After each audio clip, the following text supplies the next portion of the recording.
Hi guys, and welcome to another episode of the Innovate-A-thon Discussions, where we cover everything going on in the world of innovation, creativity, workforce advancement, entrepreneurial thinking, and enabling the next generation to do good in the world. Today, we're going to explore interesting topics with mentors, students, and innovators who are shaping the future. Today, you may notice we are missing our director and my co-host of the podcast, Steven Smetzik. We miss him very much in this episode, but he's probably out somewhere saving the world or putting out some fires.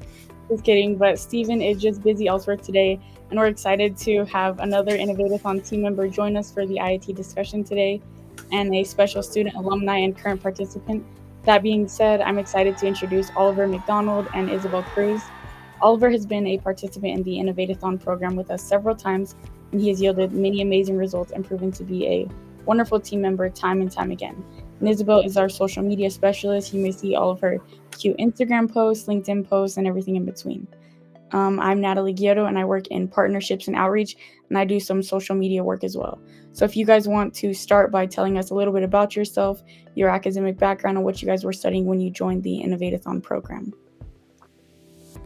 Sure. Again, my name is Oliver Macdonald. I was a engineering bachelor's student at Boise State Engineering when I first joined the Innovate-A-thon program. I was studying robotics, and I am now a PhD student at Boise State studying human-machine interface. And yeah, that was most of my background while I was studying the Innovate-A-thon and where I am now. Awesome. Thanks for that, Isabel. If you wanted to go ahead and introduce yourself now. Hi, everyone. My name is Isabel Cruz. I'm the program assistant for Innovate-A-thon. I started off 4 years ago as an intern. Started off with doing totally different things than I do now. It's been great growing with the company. Major was biomedical sciences, so totally different than what I do. Like Natalie said, I post on Instagram and stuff. But it's fun. Do love the company. Really looking forward to this conversation. Yeah. Thank you guys for that, Oliver and Isabel. So I'm just going to give a little bit of background on what the Innovate-A-thon program is. Innovate-A-thon is powered by Education to Success. That's our parent company. And the Innovate-A-thon is a nonprofit organization that is dedicated to fostering the next generation of innovators and addressing some of the world's most pressing challenges. We connect university students from diverse academic disciplines with industry professionals, community leaders, and philanthropists to collaborate on solving real-world problems through a series of immersive 3-week innovation sprints. Students work alongside experts to develop technically sound and economically viable solutions to problems that matter, whether it's through advanced recycling, prosthetic design kits, pedestrian safety, and regenerative agriculture. We do it all here at IAT. So I'm just going to ask you guys like a couple questions to get the ball rolling. What kind of inspired you guys to apply for Innovate-A-thon, and how'd you hear about it? For me, what inspired me was like the pay. I was like, wow, this is a really good internship price. Like, I like it. And it was also it just seemed different compared to like other internships that I had seen. Like when Isabel and I did it, it wasn't a 3-week program. It was a 10-week program.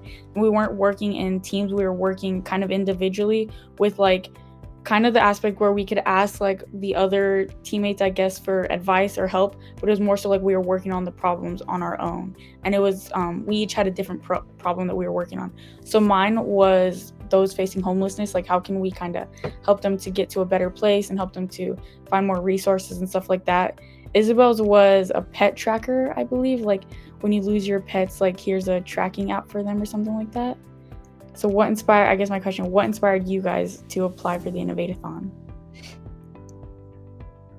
Well, for me, it was honestly very similar. When I saw how much we got paid for like a 10-week internship, I was like, wow, that's a really good opportunity, especially because most internships don't pay that well. We all know, a lot of them try to get you to work for free. Yeah, there's a lot of unpaid internships out there.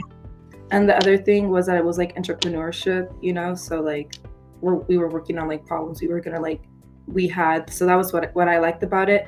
And the other part was that it was a starting nonprofit, so it was kind of like I got to try something new. If you look at my resume, a lot of different things. It was just a version of me trying something new. So, and then look at me here. Good thing I tried it, New things all the time here. Right. It was very similar for me. When I saw the price, even just for the 3-week sprint, I was like, wow, that seems amazing. I'm going to go do this because it's a quick design project. Why not? But the other side of that was also part of the reason I went into robotics as a career path is I want to do research and development consulting down later in life, and I am actually a research and development consultant now with my own company.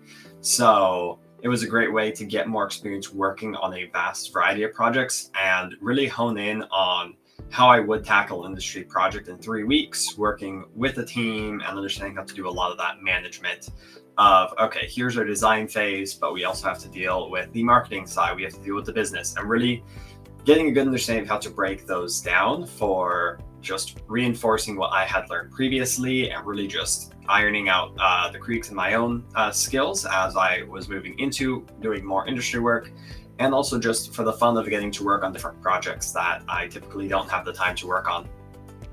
That's awesome. That sounds like it worked out really well for all of us in very different ways, especially like we're all such different backgrounds. Like I'm a communication background, so even mine compared to you guys was like very different. Like it wasn't kind of that technical engineering background that like you come from, or the biomedical experience where Isabel comes from. So it was all very different things that kind of pulled us in together in this space.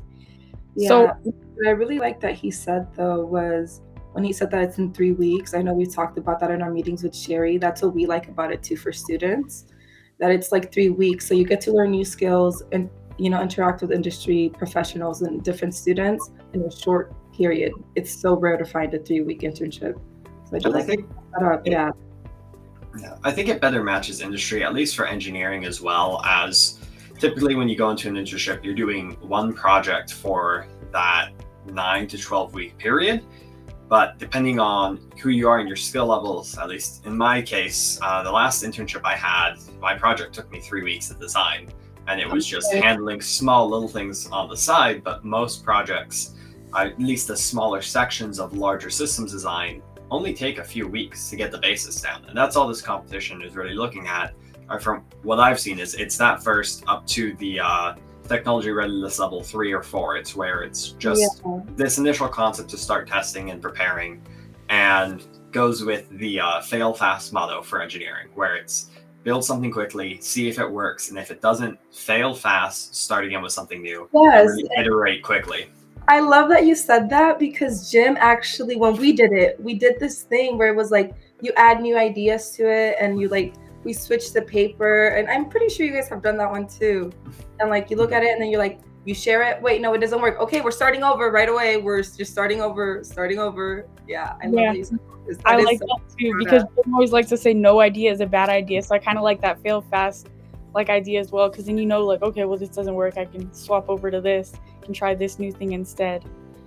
Yeah. So could you guys kind of walk us through, well, I guess you can't walk us through a 3-week experience as well, because we had a 10-week experience, but could you walk us through like your experience during your 3-week innovation sprint, like what your role was within the team, what was kind of the most challenging part of the sprint, if there was a part that was challenging, and how did your team overcome it if it was anything that was challenging for you guys?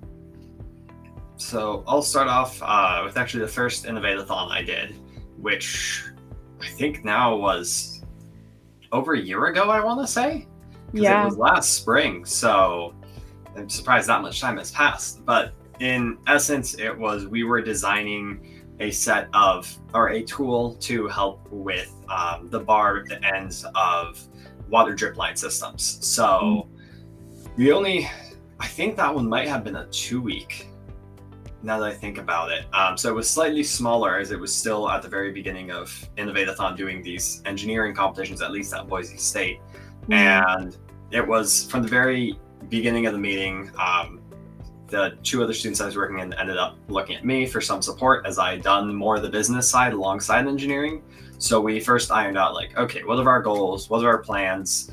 And setting what's the scope of the project? Because I've seen through the many companies I've been at, way too often the scope creep come into play, and then you're like, let's start here, and a week later you're like, here's 20 other things and you've lost your scope. So we figured out our scope, we figured out what we wanted to design. We each had a few different variations we were working on, so we had 3 different ideas to bring back the next week. And then from there, we also had already set up our timeline from the beginning of our initial design is due here, then we review, then we start building we submit an actual paper to the judges before we present it saying, here is our business model, here is the plan, the marketing, here is every single step of what we want to do to execute this business. And then towards the very end, it was the last few days, we put together a presentation based off of our final product and the full marketing packet we had. And it's pretty much been rinse and repeat for that process for the other 2 Innovate-A-thons I've done, where it was really, let's set the scope, let's start understanding our market research, define our own plans based around what other industry members are doing right now so that we can execute a very effective actual marketing program. And then from there, working on balancing design with customer understanding and doing that back and forth. So you guys had like a very clear plan of action of what you were going to do to go into it and like make it an effective 3 weeks of your time. I'm really glad to hear that, because I think whenever I at least did my internship, it was a very different, like we weren't structured in that way at all. Like it would have helped to be, we were just kind of like, okay, well, let's try this. Like we kind of, I'd say, guesstimated our way through it, just because it was still such a new program. And like, we didn't have a lot of the things that you guys have now. Like we didn't have subject matter experts. We didn't have the mentors to come in to meet with. We had Jim and Paul. We didn't even have Steven at that point.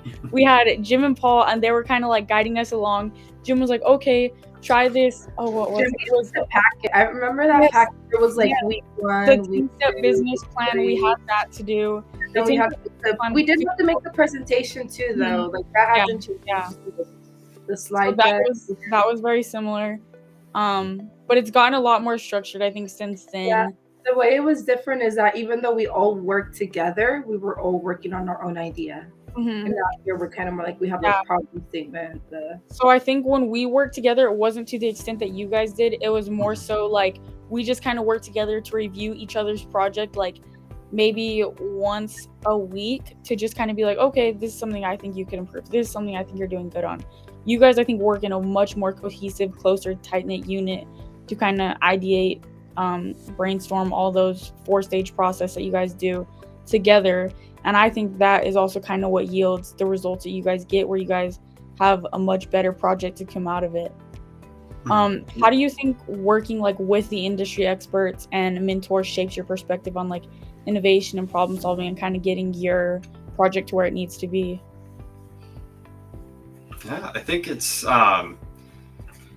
probably one of the more crucial things about it, as my entire family was actually a family of marketers. I'm only the second engineer in my family. So if there's one thing I know I always need in my design, that is customer research and understanding, because ultimately, and I've heard many horror stories from folks in R&D and seen it myself, you can design the best product in the world that will solve all of someone's issues. But if that's not what they want in that moment, they will not buy it.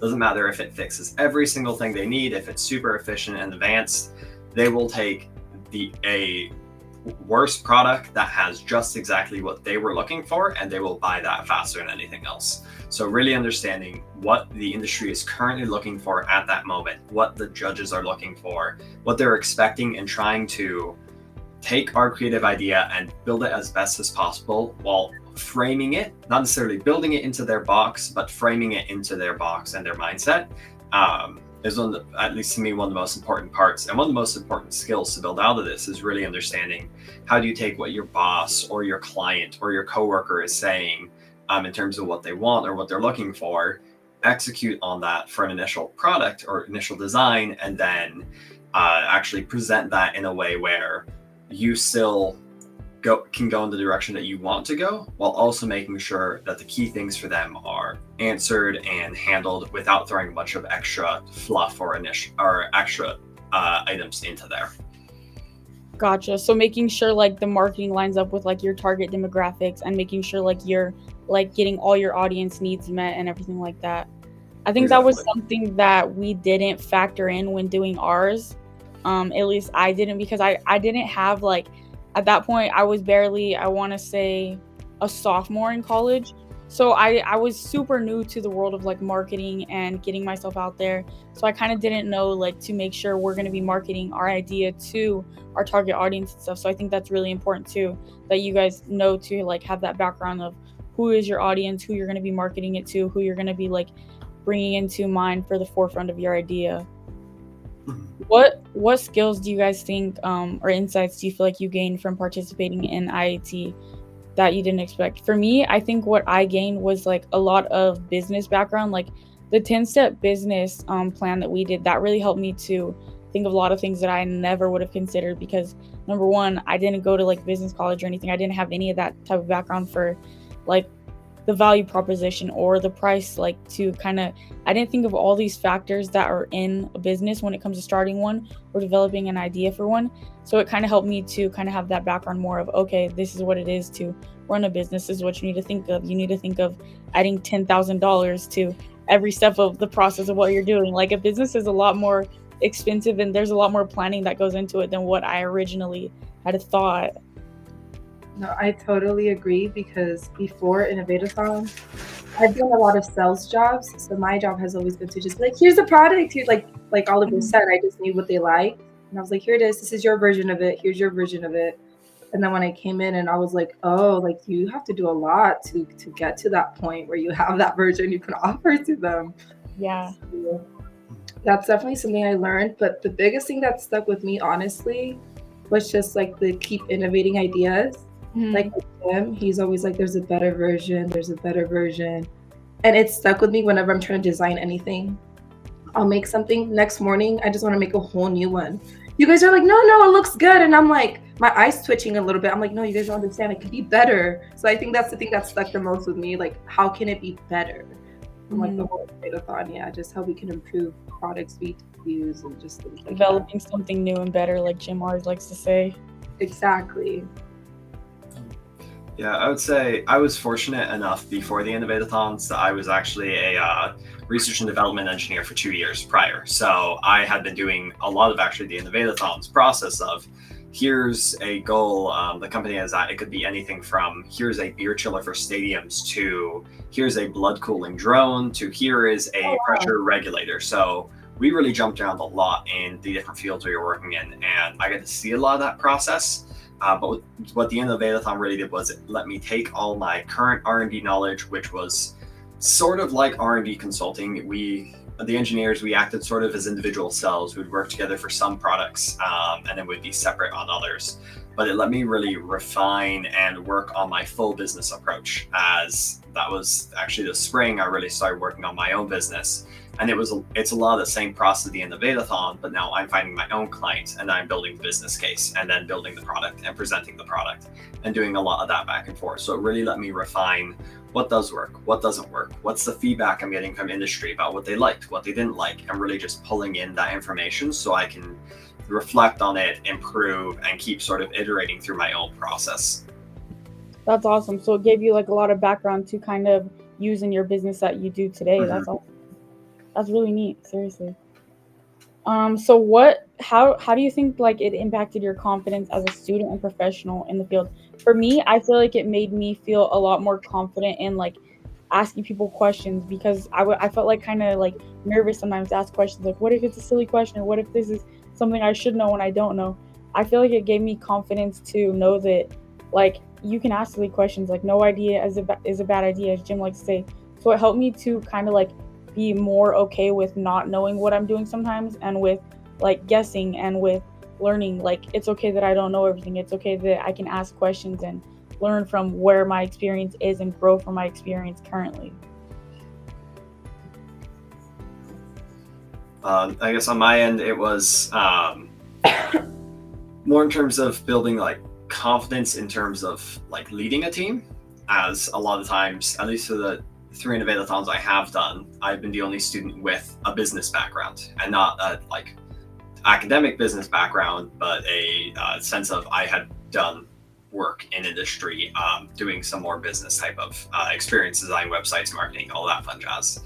So it helped me build my confidence in terms of just working with the team and saying, okay, we need to do X, Y, and Z, who's handling what, and really taking control and managing that situation, especially when we get stuck in a rut and trying to figure out how to get out of saying, okay, let's tackle these things, let's come back, let's talk, and let's discuss and work our way out of the situation, and jumping more into just being more confident, jumping more into those situations as, especially as for engineers, the better you get in engineering, the more likely it is you will end up in upper management, because it really means if you're a good designer and you can explain it well, you're going to be managing people, you're not going to be designing things. So those are some really critical skills to be able to understand how to work with people well, navigate conflict, navigate disagreements, and really understand, looking at the team as a whole, what is the best way that we can use all of the skills collectively so that everyone is, especially in the Innovate-A-thon, so that everyone is learning something new, everyone feels involved, participating,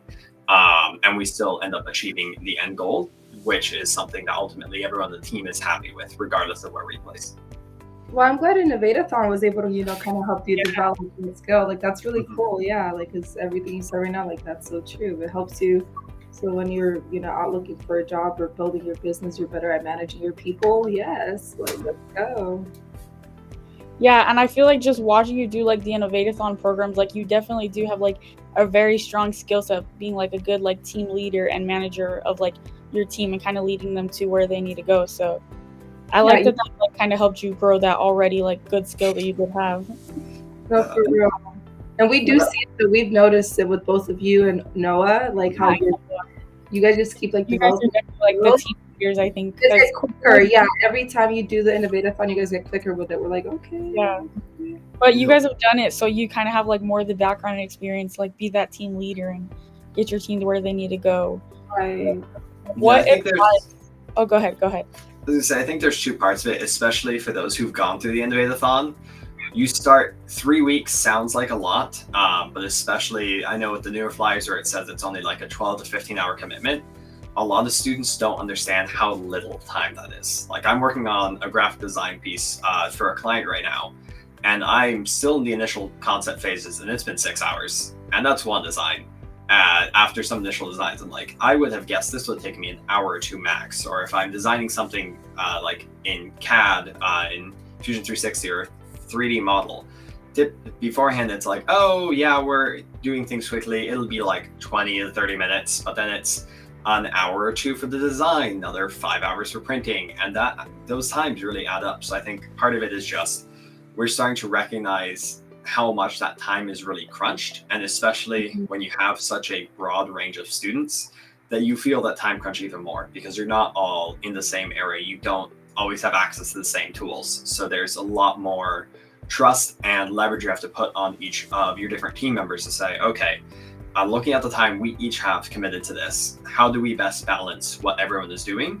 And maybe it's one person's using all 15 of their hours in the first week, and then they've got 3 exams next week, so you really only have them for that first week. You guys actually had to plan like that before? Sorry, I hate to interrupt, but like that's cool, like all the different ways you have to do the different. Yeah, and it's something, I want to say the second Innovate-A-thon I did, the first prosthetics one, that one we had to plan pretty heavily around, as it was also, well, I think that one was a 3-week, but we had the smallest team in my case, we had 2 students, and one was a PhD student working on her research, and it was midterm season for me, so we really were tight for time, and I think in total, I only got to spend 8 to 10 hours on that project as a whole. So that one was an immense time crunch. And we knew that going in. We had talked about it and we were discussing how do we manage that. So that one, it's just something that now that myself and Noah and a lot of those students who have been here before are starting to recognize, we can really hit the ground running saying, okay, we need X, Y, and Z, let's get this started. Even to this new Innovate-A-thon that just started, I've already built out a note sheet for the first session on Friday. I'm already doing some market research, and I'm really just diving in now to get the team a good foundational base. As I know we have such a broad set of students, I want to make sure that we're covered well to start. And we're in a place where, especially with, I want to say one of our folks is business management, making sure that all that information is there and explained and well understood within that first session, so that we can really hit the ground running that first week. Okay, Oliver's ready. You're ready. Okay. That's where his management comes in. I'm like, okay, post this one before, like during the Bayer one, to the other teams. No, they need to step it up. Oliver's already working on it. Yeah, I was messaging in Remo. I'm like, hey, Steven, can you bring the names back up so I can message my teammates before Friday? I can drop you their their names, and I can find their emails or something, so we can get you that after. What advice would you give to other students who are considering applying to IAT? I would say, regardless of if you're a freshman or sophomore, wherever you are in your degree, to apply every time an opportunity comes up. Ultimately, at least for I can say for the Boise area for sure, this is the area I've lived in and studied in and know the job field a bit better.